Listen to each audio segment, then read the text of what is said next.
الحمد لله رب العالمين صلى الله وسلم وبارك على نبينا محمد وعلى آله وصحبه أجمعين أما بعد أعوذ بالله من الشيطان الرجيم بسم الله الرحمن الرحيم وأطيعوا الله والرسول لعلكم ترحمون محترم علماء کرام، حاضرین جلسہ، خواتین اسلام، آج آپ لوگوں کی اس مسجد میں نماز مغرب پڑھنے کا موقع ملا۔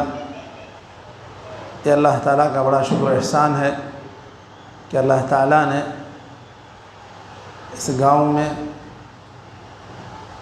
اتنی عظیم الشان مسجد قائم کی، جماعت قائم ہوئی، لوگوں کے عقیدوں میں اصلاح ہوئی، لوگوں کے افکار بدلے، لوگ نمازوں کے پابند بننے لگے۔ یہ جو دعوت کا، اصلاح کا کام اس بستی میں شروع ہوا ہے، اس پر ہم اللہ تعالیٰ کا جتنا بھی شکر کریں کم ہے۔ اللہ تعالیٰ کے شکر کے بعد پھر جن لوگوں نے بھی اس مسجد کو قائم کرنے میں، اس کو آباد رکھنے میں، خواہ وہ گاؤں کے لوگ ہوں، علماء کرام ہوں، دور دراز پر رہنے والے علماء کرام جو وقفے وقفے سے آپ کی اس گاؤں کی زیارت کرتے ہیں، آپ کے گاؤں کو آتے ہیں، دعوتی پروگرام منعقد کرتے ہیں، یہ تمام کے تمام علماء کرام، گاؤں کے لوگ سبھی شکریہ کے مستحق ہیں۔ اللہ تعالیٰ ان خدمات کو قبول کرے اور ان تمام کوششوں کو اللہ تعالیٰ ان کے لیے صدقہ جاریہ بنائے، ان کے نیک اعمال میں اضافے کا باعث بنائے۔ مختصر سے اس تمہید کے بعد آج مجھے اس پروگرام میں خطاب کرنے کے لیے جو عنوان دیا گیا ہے، اس پر میں اپنی گفتگو شروع کرتا ہوں۔ محترم حاضرین، رحم و کرم، رحمت، اس کے حصول کے اسباب، یہ میری آج کی تقریر کا عنوان۔ رحم و کرم ایک ایسی صفت ہے کہ یہ انسان کے اخلاق کو اونچا بنا دیتی ہے۔ جس انسان میں بھی آپ دیکھیں گے کہ رحم و کرم کی صفت ہے، دوسروں کے ساتھ نرمی کا معاملہ کرتا ہے، تو لوگ اس سے متاثر ہوتے ہیں، کیونکہ رحم و کرم کی یہ صفت انسان کو نیکی پر ابھارتی ہے۔ حضرت ابو ہریرہ رضی اللہ عنہ سے روایت ہے، اللہ کے رسول صلی اللہ علیہ وسلم نے فرمایا، جعل اللہ الرحمة 100 جزء فأمسك عنده 99 وأنزل في الأرض جزءا واحدا فمن ذلك الجزء تتراحم الخلائق حتى ترفع الدابة حافرها عن ولدها خشية أن تصيبه، رواه مسلم في صحیح۔ صحیح مسلم کی یہ حدیث ہے۔ حضرت ابو ہریرہ رضی اللہ عنہ اس حدیث کے راوی ہیں۔ اللہ کے رسول صلی اللہ علیہ وسلم نے فرمایا کہ اللہ تعالیٰ نے رحم و کرم کے 100 حصے بنائے، اور اس میں سے صرف ایک حصہ اللہ تعالیٰ نے زمین میں اتارا، اور اپنے پاس اللہ تعالیٰ نے 99 حصے رحم و کرم کے رکھ لیے۔ بس اس ایک حصے میں اللہ تعالیٰ نے سارے انسانوں کو، جانوروں کو، پرندوں کو، سب کو رحم و کرم عطا کیا۔ تو اگر اس کائنات میں جتنے بھی لوگ ہیں، خواہ انسان ہوں، جانور ہوں، پرندے ہوں، سارے کے سارے لوگوں کا رحم و کرم بھی اگر جمع کر دیا جائے تو وہ اللہ تعالیٰ کے بنائے ہوئے رحم کا صرف وہ ایک حصہ ہے، بقیہ 99 حصے اللہ تعالیٰ کے پاس ہیں۔ عموماً لوگ یہ کہتے ہیں کہ اللہ تعالیٰ 70 ماؤں سے زیادہ رحم کرنے والا ہے۔ 70 ماؤں کا رحم وہ صرف ایک ہی حصہ ہے جو اللہ تعالیٰ نے کائنات میں نازل کیا۔ 99 حصہ رحم اللہ تعالیٰ کے پاس ہے۔ سارے ماؤں کا، سارے انسانوں کا، جانوروں کا، سب کا رحم صرف ایک ہی حصہ ہے۔ ان سارے لوگوں کے رحم و کرم سے زیادہ 99 حصے رحم و کرم اللہ تعالیٰ کے پاس ہے۔ اللہ کے رسول صلی اللہ علیہ وسلم نے اس کی مثال ایک اور حدیث میں بیان کی۔ حضرت عمر ابن خطاب رضی اللہ عنہ سے حدیث مروی ہے، قدم على رسول الله صلى الله عليه وسلم سبي فإذا امرأة من السبي تبتغي إذا وجدت صبيا أخذته فألزقته ببطنها فأرضعته فقال رسول الله صلى الله عليه وسلم أترون هذه المرأة طارحة ولدها في النار؟ قلنا لا يا رسول الله وهي تقدر على ألا تطرحه، رواه مسلم في صحيح۔ حضرت عمر ابن خطاب رضی اللہ عنہ سے یہ حدیث مروی ہے، صحیح مسلم میں یہ حدیث مذکور ہے۔ حضرت عمر بیان کرتے ہیں کہ ہم لوگ اللہ کے رسول صلی اللہ علیہ وسلم کے ساتھ تھے، قیدیوں کا ایک قافلہ آیا ہوا تھا۔ ان قیدیوں میں ایک عورت ایک بچے کو ڈھونڈ رہی تھی۔ اچانک اس کو ایک بچہ ملتا ہے، وہ اس بچے کو اپنے سینے سے لگا کر اسے دودھ پلانا شروع کرتی۔ آپ صلی اللہ علیہ وسلم نے صحابہ کرام کی جماعت سے خطاب کر کے پوچھا، اے صحابہ کی جماعت بتاؤ کہ کیا یہ عورت اپنے اس بچے کو آگ میں ڈال دے گی؟ صحابہ نے کہا، اے اللہ کے رسول یہ تو ایسا نہیں کرے گی، یہ تو اپنے بچے کی حفاظت کرنے پر قادر ہے، یہ کیوں ایسا کرے گی؟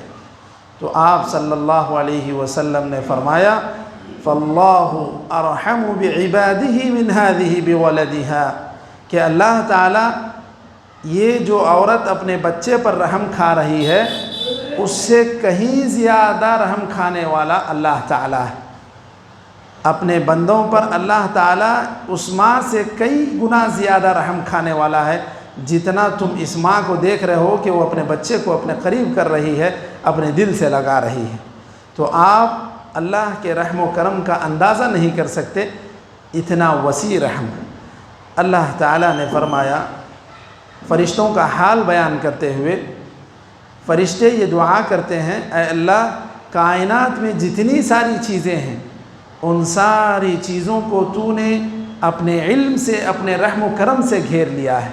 فرمایا اللہ تعالیٰ نے، ربنا وسعت كل شيء رحمة وعلما، فرشتے دعا کرتے ہیں، اے ہمارے رب تو سارے کائنات کی چیزوں کو اپنے علم سے، اپنی جانکاری سے احاطے میں لیے ہوئے ہے۔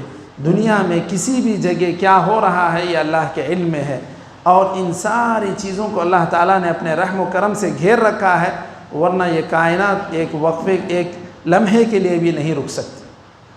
اللہ تعالیٰ کا یہ رحم و کرم ہے کہ وہ اللہ تعالیٰ نے ہم تمام کو اپنے رحم و کرم سے، اپنے فضل سے ہماری حفاظت کیے ہوئے۔ اللہ تعالیٰ نے دوسری جگہ فرمایا، فَاللَّهُ خَيْرٌ حَافِظًا وَهُوَ أَرْحَمُ الرَّاحِمِينَ، اللہ تعالیٰ بہترین حفاظت کرنے والا ہے اور رحم کرنے والوں میں سب سے زیادہ رحم کرنے والا اللہ تعالیٰ ہے۔ تو یہ اللہ تعالیٰ کے رحم و کرم کی قرآن و سنت میں مثالیں بیان کی گئی ہیں، جس سے انسانوں کو یہ اندازہ ہو سکے کہ جو رحم و کرم ہمارے دل و دماغ میں ہے، جو رحم و کرم ہم ایک جانور کے اندر دیکھتے ہیں، جو رحم و کرم ہم اپنی یہ قریبی ماں کے اندر دیکھتے ہیں، ان تمام سے زیادہ رحم کرنے والا اللہ تعالیٰ ہے۔ اب اس رحم و کرم کو اگر ہم حاصل کرنا چاہتے ہیں، ہم یہ چاہتے ہیں کہ اس رحم و کرم کا حصہ ہمیں ملے، اللہ تعالیٰ ہمارے اوپر رحم کرے، تو ہمیں کیا کرنا چاہیے؟ چند اسباب میں آپ لوگوں کے سامنے ذکر کر دیتا ہوں۔ سب سے پہلے آدمی کو اللہ اور اس کے رسول کی اطاعت کرنا چاہیے۔ انسان اس دنیا میں بھی آخرت میں بھی اپنی خرابی اسی وقت مول لے گا جب وہ اپنے نفس کی اتباع کرے گا، اپنے من کی بات مان کر آگے بڑھے گا۔ شیطان جس قدر گمراہ کرتا ہے اس قدر گمراہی میں چلا جائے گا، تو ایسا انسان گمراہ ہو جائے گا۔ لیکن جو انسان اللہ اور اس کے رسول کی اطاعت کرے گا، اللہ تعالیٰ اس پر رحم فرمائے گا۔ اللہ تعالیٰ نے فرمایا وَأَطِيعُوا اللَّهَ وَالرَّسُولَ لَعَلَّكُمْ تُرْحَمُونَ، اے لوگو اللہ اور اس کے رسول کی اطاعت کرو تاکہ تم پر رحم کیا جائے۔ پتہ یہ چلا کہ اگر ایک انسان اللہ اور اس کے رسول کی اطاعت کو اپنے لیے لازم کر لیتا ہے، اپنے زندگی کا ایک حصہ بنا لیتا ہے، تو وہ رحم و کرم کا مستحق ٹھہرتا ہے۔ اللہ تعالیٰ ایسے بندے پر رحم کرے گا جو اللہ اور اس کے رسول کی اطاعت کو اپنے زندگی کا ایک لازمی حصہ بنا لیتا ہے۔ اسی طرح ایک دوسرا سبب برائی سے روکنا، بھلائی کا حکم دینا، یہ ایک ایسا سبب ہے کہ اس کی وجہ سے اللہ تعالیٰ ہمارے اوپر رحم کرے گا۔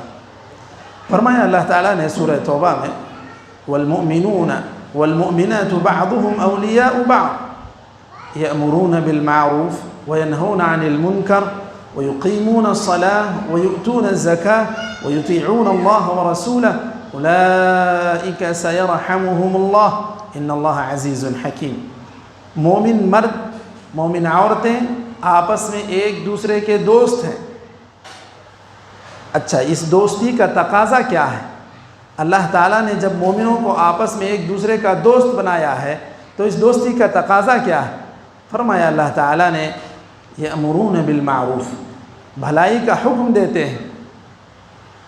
بھلائی کا حکم دینا، برائی سے روکنا مسلمانوں پر یہ ایک فریضہ ہے۔ اللہ تعالیٰ نے فرمایا کنتم خیر امت اخرجت للناس تأمرون بالمعروف وتنہون عن المنکر، تمہیں اللہ تعالیٰ نے اس لیے پیدا کیا تاکہ تم بھلائی کا حکم دو، برائیوں سے روکو۔ آج ہم اپنے معاشرے کا جائزہ لیں کہ ہم بھلائی کا حکم دینے، برائی سے روکنے میں اپنا رول کہاں تک ادا کرتے ہیں۔ آپ روزانہ دیکھتے ہیں مسلمانوں کا محلہ ہے، مسلمانوں کا بازار ہے، مسجد میں اذان ہوتی ہے، نماز میں آنے والے کتنے لوگ ہوتے ہیں؟ اگر باہر سب لوگوں کو شمار کیا جائے، گنا جائے، تو کم از کم 50 لوگ مسلمان جن کے اوپر نماز واجب ہے، ایسے لوگ آپ کو ملیں گے۔ لیکن مسجد میں آتے کتنے ہیں؟ 20، 22، 15، کہیں اور کچھ زیادہ، کہیں اور کچھ کم۔ یہ جو نماز کو آتے ہوئے لوگ دیکھتے ہیں کہ مسجد کے باہر قریب ہی کچھ لوگ کھڑے ہیں، باتیں کر رہے ہیں۔ آپ جو نماز کو آ رہے ہیں، آپ دیکھ رہے ہیں کہ نماز اذان کے بعد یہ لوگ باہر کھڑے ہو کر باتیں کر رہے ہیں۔ آپ نماز کے لیے آ رہے ہیں، آپ تو ماشاءاللہ بہت اچھا کام کر رہے ہیں، لیکن کیا آپ کی یہ ذمہ داری نہیں بنتی کہ آپ ان غافل لوگوں کو تھوڑا جگائیں؟ آپ ان لوگوں کو تھوڑا تنبیہ کریں کہ بھائی اذان ہو گئی، نماز کا وقت ہو رہا ہے، آپ چلو نماز کے لیے وضو کرو۔ ہماری توجہ اس کی جانب نہیں جاتی، یہ کہتے ہیں نہیں ہم تو نماز پڑھ رہے ہیں، بس کافی ہے۔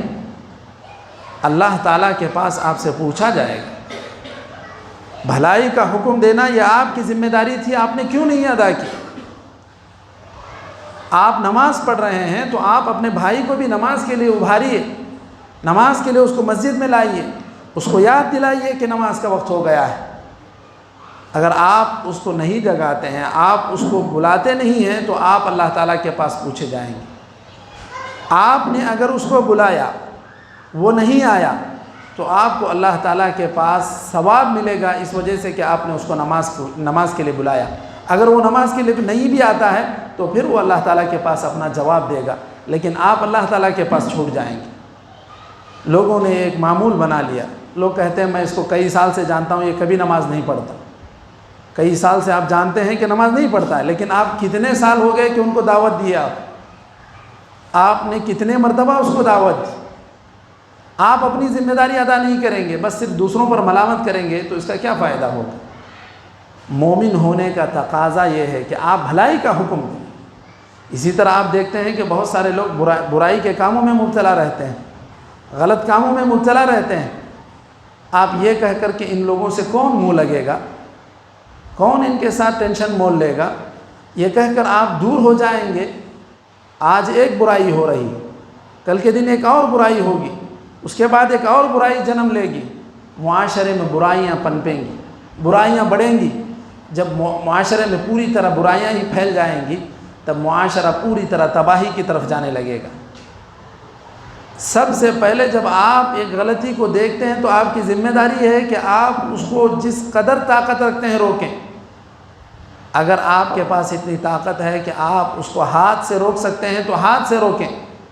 اللہ کے رسول صلی اللہ علیہ وسلم نے فرمایا من رأى منكم منكرا فليغيره بيده فإن لم يستطع فبلسانه وإن لم يستطع فبقلبه وذلك أضعف الإيمان۔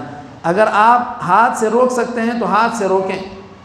آپ اپنے گھر میں دیکھتے ہیں کہ غلط کام ہو رہا ہے، بچے غلط کام کر رہے ہیں، اس کو روکیں ہاتھ سے۔ اور اسی طرح اگر آپ زبان سے روک سکتے ہیں تو زبان سے روکیں، ان کو بولیں، نصیحت کریں، غلط کام سے دور ہونے کی تاکید کریں۔ اتنا بھی نہیں کر سکتے تو کم از کم اتنا ضرور کریں کہ آپ اپنے دل میں اس چیز کو برا سمجھیں کہ یہ جو غلط کام ہو رہا ہے میں اس سے بیزار ہوں، میں اس کو پسند نہیں کرتا ہوں۔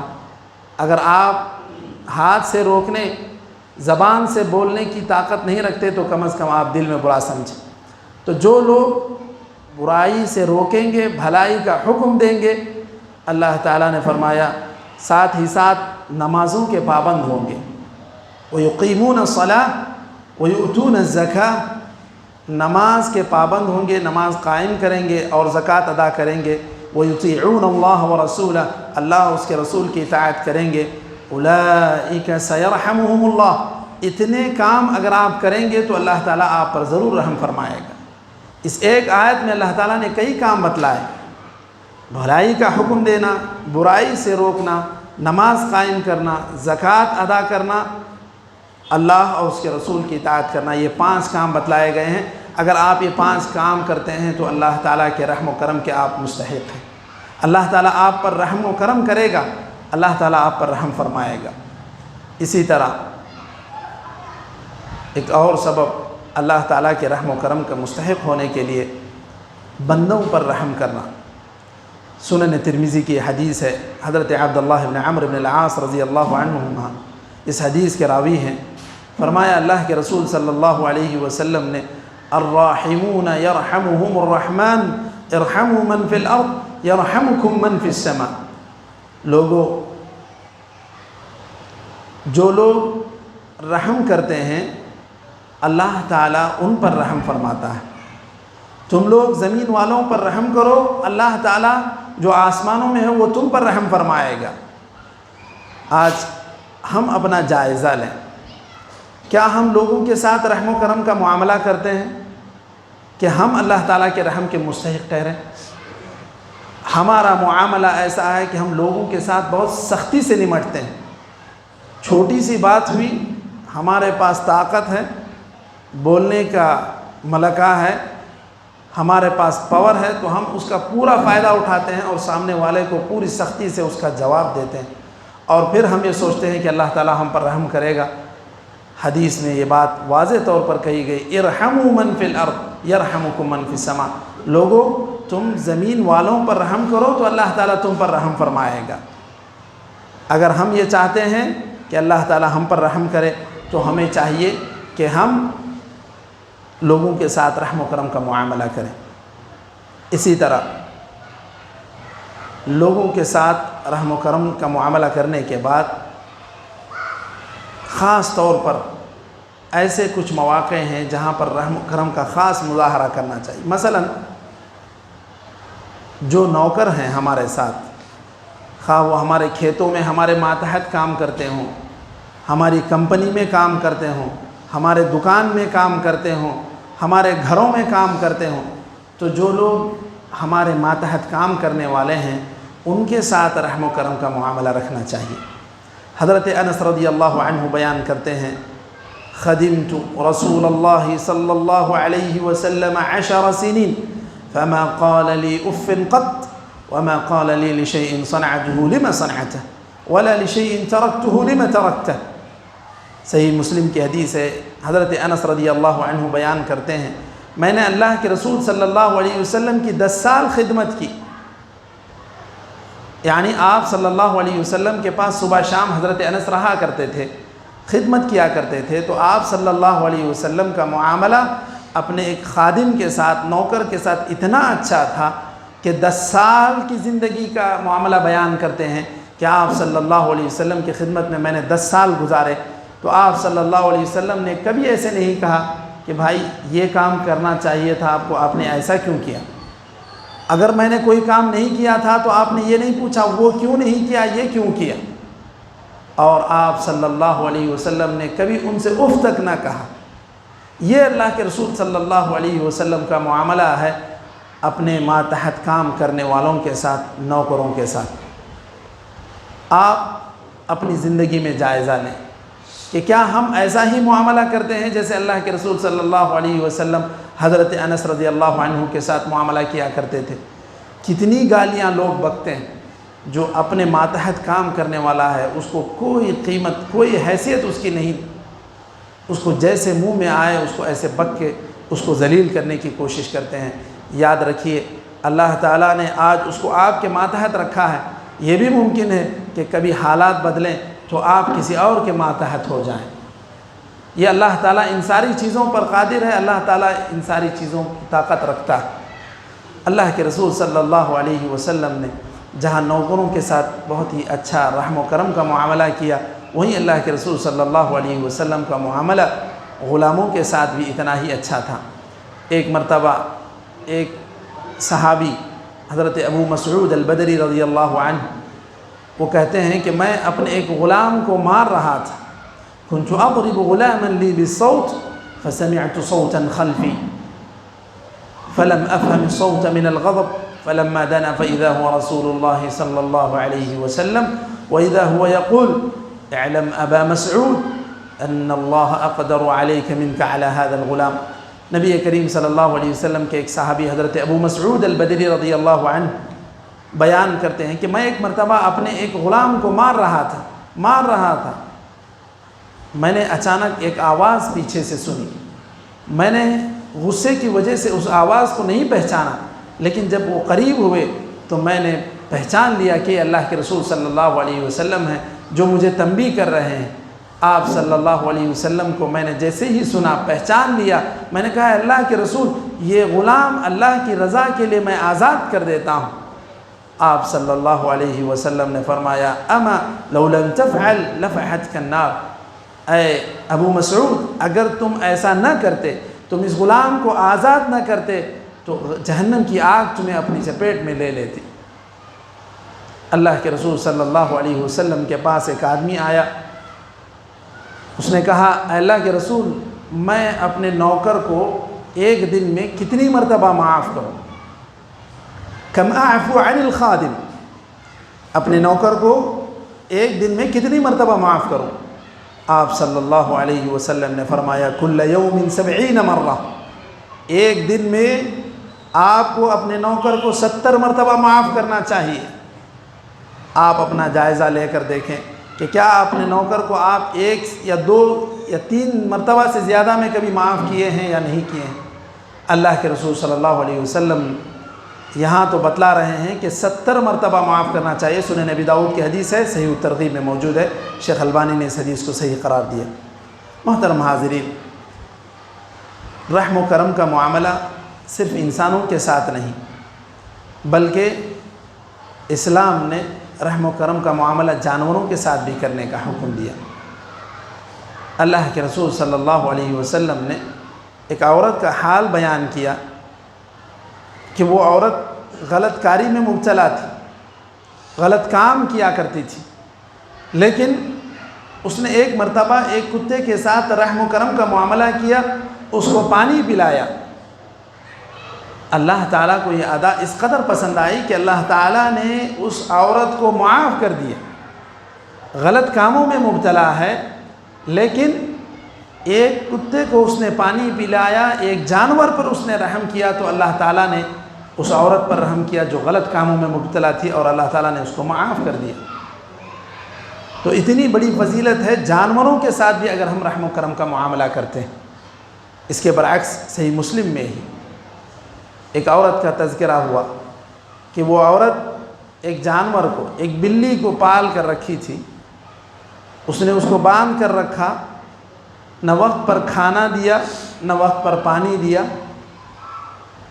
اس کو تڑپا تڑپا کے مار دیا، وہیں باندھ کر اس کو تڑپا تڑپا کے مار دیا۔ اللہ